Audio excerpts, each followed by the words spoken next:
जिन्होंने देश को बनाया है और जिनको इस सरकार ने उल्लू बनाया है। सरकार ने उनको आज ये स्थिति कर दी है कि ना घर के रहे ना घाट के। आज हमारी घर में कीमत नहीं है।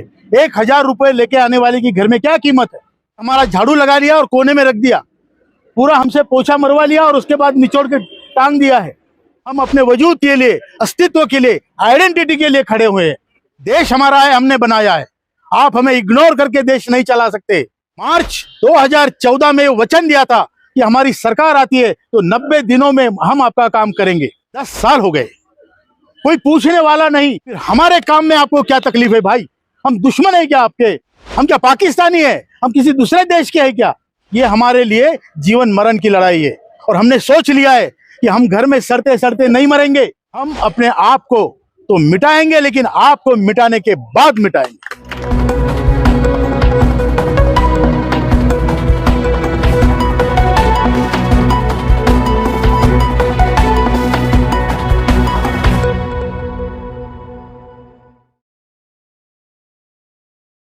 महासचिव ऋषितुल्य हमारे बड़े भाई आदरणीय वीरेंद्र सिंह राजावत जी, हमारे दिल्ली के प्रमुख राष्ट्रीय सचिव आदरणीय रमेश बहुगुणा जी, दिल्ली प्रदेश के अध्यक्ष आदरणीय राणा साहब, मेरे सभी भाइयों, बड़े भाइयों, बहनों, माताओं और हमारे पत्रकार भाइयों बहनों, आज हम यहाँ पर इंडिया गेट में जमा हुए हैं। हम बहुत आशा से यहाँ पे आए हैं। इतनी कड़ाके की ठंड में आप सब लोग यहाँ पर आए,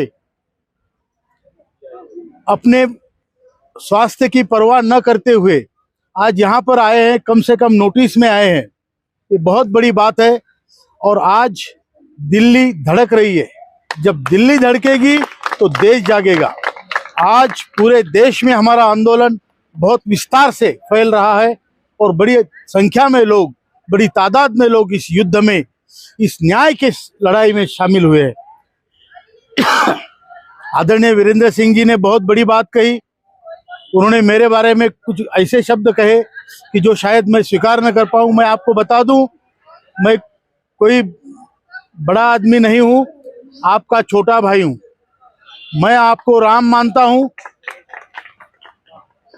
भगवान राम को वनवास हुआ था, लक्ष्मण को नहीं हुआ था, लेकिन लक्ष्मण उसके साथ, राम के साथ वनवास में गया।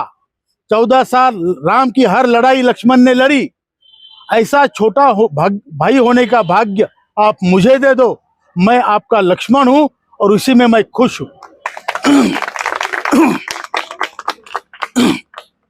एक पत्रकार बहना ने पूछा कि आप कुर्सी के लिए कर रहे हो क्या? तो मैंने उनको बोला, कुर्सी क्या होती है? मुझे लोगों के दिल में सिंहासन मिला है, उससे बड़ी कुर्सी क्या हो सकती है? ये कुर्सी के लिए नहीं है, ये उस हमारे बुजुर्गों के लिए है जो हमारे माँ बाप है, जिन्होंने, ये विश्वकर्मा है इस देश के, जिन्होंने देश को बनाया है और जिनको इस सरकार ने उल्लू बनाया है। जिन्होंने देश को बनाया, उस सरकार ने उनको आज ये स्थिति कर दी है कि ना घर के रहे ना घाट के। आज हम अपने पैसों के लिए नहीं, पैसा तो हम क्या मांग रहे हैं? 7,500 महंगाई भत्ता, 2 लोग जी पाए, इतना ही हम मांग रहे हैं। कोई ब्लैकमेलिंग नहीं कर रहे हैं, कोई सरकार को नीचा दिखाने की कोशिश नहीं कर रहे हैं। भाई हमारा हक मांग रहे हैं, पैसे जमा किए हमने। आज हमारी घर में कीमत नहीं है। 1000 रुपए लेके आने वाले की घर में क्या कीमत है? आज हमारी कीमत उस झाड़ू पोछे जैसी है कि हमारा झाड़ू लगा लिया और कोने में रख दिया, पूरा हमसे पोछा मरवा लिया और उसके बाद निचोड़ के टांग दिया है। जब हम 50,000 रुपए लेके आते थे तो हमारी घर में इज्जत थी, समाज में इज्जत थी। आज हमारी इज्जत का पूरी तरह से फालूदा कर दिया इन्होंने, और इसके लिए हम खड़े हुए हैं। हम अपने वजूद के लिए, अस्तित्व के लिए, आइडेंटिटी के लिए खड़े हुए हैं। हम इस देश के बुजुर्ग हैं, कोई भी हमें लांग के नहीं जा सकता, ये हम दिखाना चाहते हैं। हमारे घर से लेके, मोहल्ले से लेके, गली से लेके, शहर से लेके देश तक, हम शहर से लेके देश तक हम डिसीजन मेकिंग में हिस्सा लेना चाहते हैं। ये देश हमारा है, हमने बनाया है। आप हमें इग्नोर करके देश नहीं चला सकते। आप हमें कूड़े कचरे में फेंक के देश को स्वच्छ नहीं बना सकते। हमारा देश है, जैसे जितना आपका है उतना हमारा है, हमारे बाप का है, और हम इस देश के नागरिक है और हम अपना हक मांग रहे हैं। 8 साल से लड़ाई चल रही है और 10 साल पहले इसी सरकार के इसी पक्ष ने, बीजेपी ने मार्च 2014 में वचन दिया था कि हमारी सरकार आती है तो 90 दिनों में हम आपका काम करेंगे। आज 10 साल हो गए, कोई पूछने वाला नहीं। इसका मतलब ये नहीं कि देने वाले ने सोचना नहीं चाहिए। आप बाकी तो सबका काम कर रहे हो, फिर हमारे काम में आपको क्या तकलीफ है भाई? हम दुश्मन है क्या आपके? हम सौतेले हैं क्या आपके? इस देश के सौतेले लगते हैं क्या हम? आप देखिए, एनपीएस में सरकार 14% कंट्रीब्यूशन करती है। श्रमयोगी मानधन योजना में सरकार का कंट्रीब्यूशन 100% है। मतलब अगर मैं 100 देता हूं तो सरकार 100 देती है। एनपीएस में मैं 100 देता हूं तो सरकार 14 देती है। और इस पेंशन फंड में सरकार देती है 1.16, और वो भी केवल और केवल एडमिनिस्ट्रेटिव खर्चे के लिए। तो हम कोई नहीं लगते क्या आपके? हम क्या पाकिस्तानी है? हम किसी दूसरे देश के हैं क्या? तो ये सवाल लेके ये जनता हम आज खड़े हैं यहाँ पे, सरकार से ये सवाल पूछ रहे हैं कि हमारा अस्तित्व, हमारा वजूद इस देश के लिए, इस सरकार के लिए कुछ नहीं है। हम कोई नहीं लगते आपके। और ये लड़ाई इसके लिए है, ये हमारे लिए जीवन मरण की लड़ाई है। और हमने सोच लिया है कि हम घर में सड़ते सड़ते नहीं मरेंगे। मरेंगे तो ऐसे ही, जो आज राज कर रहे हैं, कोई भी हो, किसी भी पद पे हो, ये भी अमर नहीं है। दुनिया में कोई अमर नहीं है, हम भी नहीं है।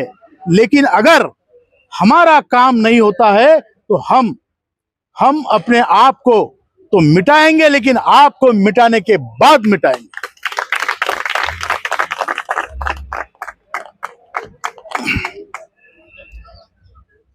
हम कोई बड़े आदमी नहीं, हम कोई राजनीतिक लोग नहीं है, हम किसी को धमकी नहीं दे रहे। हम अपना काम का महत्व बता रहे हैं।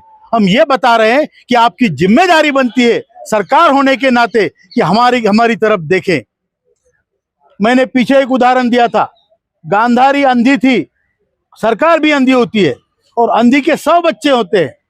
जो लास्ट दूर दराज का बच्चा ईपीएस का पेंशनर रो रहा है, वो माँ उस तक पहुंच नहीं पाती।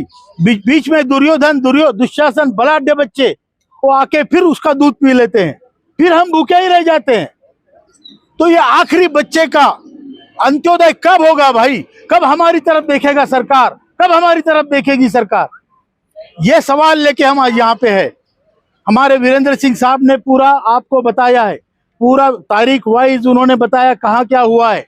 हमारा संदेश पहुंचा रहे हैं, उसके लिए मैं आपका बहुत बहुत आभारी हूँ, बहुत शुक्रगुजार हूँ। बहुत बहुत आपके धन्यवाद सर।